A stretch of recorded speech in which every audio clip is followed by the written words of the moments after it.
Hey guys, what's up? Karnak here, and today I'm here with another Digimon card game deck profile. Today we'll be doing a deck profile on the yellow deck, featuring the Wargreymon from the newest set. Let's get right into the deck profile because this deck is doing really well in the Japanese meta right now, and today we're gonna take a look at why it's doing so well, and yeah, hopefully we'll answer any questions that you might have. So let's start off with the Digitamons first. So for the level 2s, we are running 4 Upamon. Upamon was really good in blue, and now they have a yellow one, which is also really good. Basically, whenever you attack and you have 3 or less security, you can draw one. So you're mainly here for the draws. This card is very good for those pluses. And we're running the single Koromon.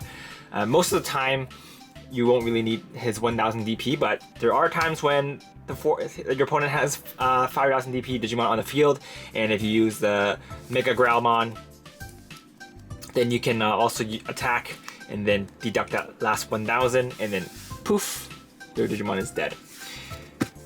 Right, next let's have a look at the level 6s. So for the one of the main bosses in the deck, we're running Wargreymon. This card is amazing. He combos amazingly well with the new Anjimon, or the Anjimon that came out last set, so not really new, but basically what this card does is when it attacks, you can once per turn add the top card of security to your hand, and then you can reactivate this Digimon, and then you can also deduct 6000 power from your opponent's Digimon, which is amazing, because if you know what the Anjimon does, when you attack, you can play a level 3 Digimon from your hand for free, as long as you have 3 or less memory, and since you get attacked twice, you get to summon 2 Digimons for free, pretty much. And we'll talk about a bit of the combos later, but for the most part, you just need to know that this Wargreymon attacks twice. Next, we're running 2 Anjimon. This card came out all the way back in BT1, and it's got a pretty decent effect. So when you evolve this card, you can minus 8000 DP. So if you have the Mega Growlmon on the field, evolve it, then you can deduct a total of 12,000 DP if you use the Mega Growlmon skill. So a bit of a control here. It's a very good card to combo into because you can take down some pretty beefy Digimon with it. Next, we're running the single Magnadramon. So this card is mainly here for you to heal yourself if you really need it, and if you don't need the heals, you can just Digivolve into this and attack with it, and then you can pretty much use the Anjimon skill as a level 6. So, except it doesn't have the 3 or less security restriction, which makes it sometimes better.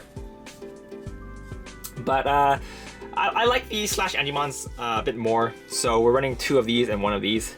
I know people just go balls to the walls and run just 3 of these, but I like a bit of control. Next, we are running 3 Chaosmon Valdearm. So this card just helps you wipe the field if you're lucky. If they don't have a lot of Digimon in the field, or they have kind of weak Digimon in the field, you can potentially wipe the field. If they have a kind of beefy Digimon in the field, you can still, wipe 14k power from it. If they have like an Omnimon or something, what you can do is Digivolve into Anjimon, deduct 8000, and then Digivolve into Valdearms, and deduct another 7000. And most of the time it's going to be dead, and then you can also deduct another 7000 on another Digimon. So it's a very good control card. This card definitely does help you get back into the game if you are running behind on Digimon counts, especially if you're up against green or purple. This card's very good against that. Next, we are running the Anjimon, which is the card I was talking about before. She has 2 skills. One of the ones is just for a bit of stalling, and then the second skill, the Evolution Source skill, lets you summon the Digimon from your hand for pretty much free. So you can play the Lucemon, and you can also play the Bushiagumon, and as long as you have 3 or less security, you can proc the effect, which is really good. Again, this card is mainly used to combo with the Wargreymon. So when you attack, you proc his skill, make him active again, and use her skill to summon a Digimon from your hand, a level 3 Digimon from your hand, and then you can do it again. So very deadly combo. You can win game with this combo. It's really good. So next, we are running 4 Wargreymon. Wargreymon skill is just to Digiburst 2, and then you can minus 4000 DP on one of your opponent's Digimon. So main use for this one is if you most of the time I'll keep this in my raising area, and then when I go out, I can just minus 4000 DP, and then if he has a 12k Digimon, you can just Digivolve into /Anjimon and deduct the rest of the power. So most of the bosses are going to be dead. Another thing is you can use it to, you can Digivolve into the Wargreymon into it, so he becomes a 12k attacker. Main problem with this deck is that when this card crashes, you don't really have a way to buff up your Wargreymon, and this is one of the ways you can. So it's okay for that, but for the most part you don't really need it. You just keep hitting face and you just hope you don't crash into big Digimon with your Wargreymon before you can finish them. Next, we are going to be running 4 Pitomon.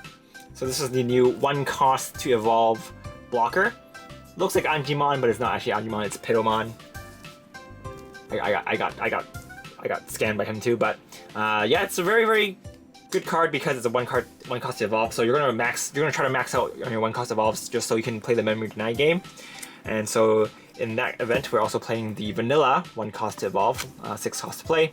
Yeah, when you do brick, you do have your Unimons to play from hand. They are 5 cost, so they're a little bit more expensive than the Gatomon. But a blocker is a blocker. This is also pretty good for, you know, for blocking. So you have a lot of blockers. It's very you can play defensively if you want, and then you can just keep stalling until you have your turn kill combo. Next, for the level 3s, we are running 2 Lucimon. Mainly this card is just used to help you recover if you need it. Use combo it with the Wargreymon and Anjimon or the Magnetramon. But he's not really the main card that you want to summon. The main card you want to play is the Bushi Agumon.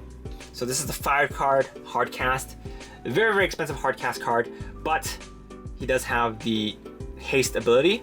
So you can cheat this card out with the Magnetramon and the Anjimon, and you can just attack with it after you play it. So very good. If you have multiple of these in your hand, you can just summon it, attack with it, and then your Wargreymon will restand attack in, summon another one from your hand, attack. So that's 4 security checks already. It's really good. Yeah, pretty self-explanatory. The deck's very good. Alright, Bushi Agumon is really good. Next, we're running 3 Patamon. So this card, it helps you with the DP deduction. This card kind of works similarly to the Coromon, and whenever you attack, you just deduct 1000. So again, comboing with the Wargreymon. Next, we're running 3 Patamon. If you reduce an opponent's DP to 0, then once per turn you can get 1 memory. So this card is very helpful for you to get some memory to extend your plays. We're only running 3 because we want to make more space for some of the other cards in this deck. And the other card that we want to run is the Patamon. This card is another card that you want to cheat out with your Anjimon, mainly just because you can crash into them and recover your security. So this card is very good for stalling. It doesn't have haste, which is not as good as Bushi Agumon, but you can still set it up for next turn to attack with. And the good thing about this card is if your opponent is playing green and then they delete it, you can still recover. So even though they piercing, they don't really do much damage to you because you can just recover the card that they pierced.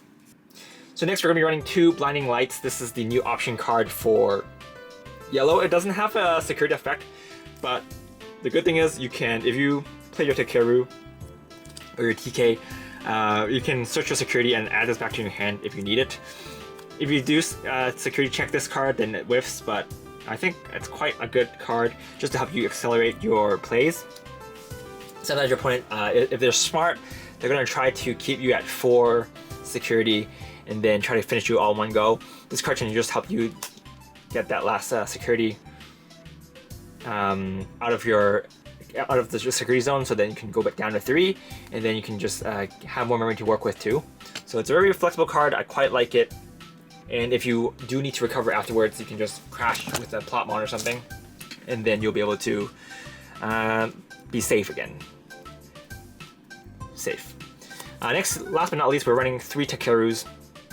So this card is the Tamer. When you're at 2 or less memory, you can go to 3 at the beginning of turn, and it helps you kind of search your security for cards that might be useful. Definitely a card to help you salvage your combo pieces if they're stuck in security. So very, very good card. Running 3 because you don't want to run 4, it's going to kind of brick. But this card's really good anyway. So now let's go over some combos. So most of the time what you want in your Wargreymon lineup is... So there's kind of 2 ways you can play with this deck. This actually doesn't, the other stuff doesn't really matter, but you just need to have this. So you attack with your Wargreymon. Let's assume that you have less security to work with. So you use a skill, add the card to your hand, make this card active again. Your Anjimon also activates. So from your hand, most of the time you're gonna summon a Agumon. You did your security check. Let's just assume that he has this. Oh, he doesn't crash. You can attack with this again. And then you can summon another Agumon from your hand. And they do another security check. And then you can just keep attacking with these. And then you can just take 4 security right there. If you think you're gonna die, you have other options too. So you can play the Lucimon from your hand instead, and you can get that recovery. So very, very flexible card. Most of the time you don't want to stay at 1 or 2 security. You want to stay at around 3 security. And if you're about to end your turn and you have a Patamon in your hand, or if you have a Patamon on your field already, you can just crash with it, then go to 4, and then you'll be safe too. Just make sure you already did all your Anjimon Wargreymon shenanigans before you heal back up to 4, because if you don't do that, then you might miss out your chance on doing your combo. So that's pretty much it for this deck. It's very interesting to see how people build their decks in this game. There's kind of a lot of variety. For this particular build, I am going kind of a balance between DP depletion as well as aggressive attacking. So most of the time, when I am not, if I'm trying to save up combo pieces in my hand with the Agumon and stuff, I'll probably be trying to controlling my opponent's field with my Wargreymon and my Anjimons. So these cards are pretty good for that. If I do want to go for game, then I'll probably make a Wargreymon in my raising area and then just go out afterwards and then just attack with this. And the Anjimon, if you digivolve it in your battle area, you can -2 of your opponent's security checks. So that's also very good for stalling, especially with big beefy decks that does a lot of security checks. Even if you -1 security check, they're kind of stuck too. So yeah, it's very, very flexible deck. I really like it, and it's a lot of fun to play. There's going to be gameplay videos for this deck soon, and it's going to be, I'm not going to be pilot, but it's going to be a similar build to this, so we can see how kind of the combos work with this deck. This is Karataku, and I'll see you guys next time. Bye!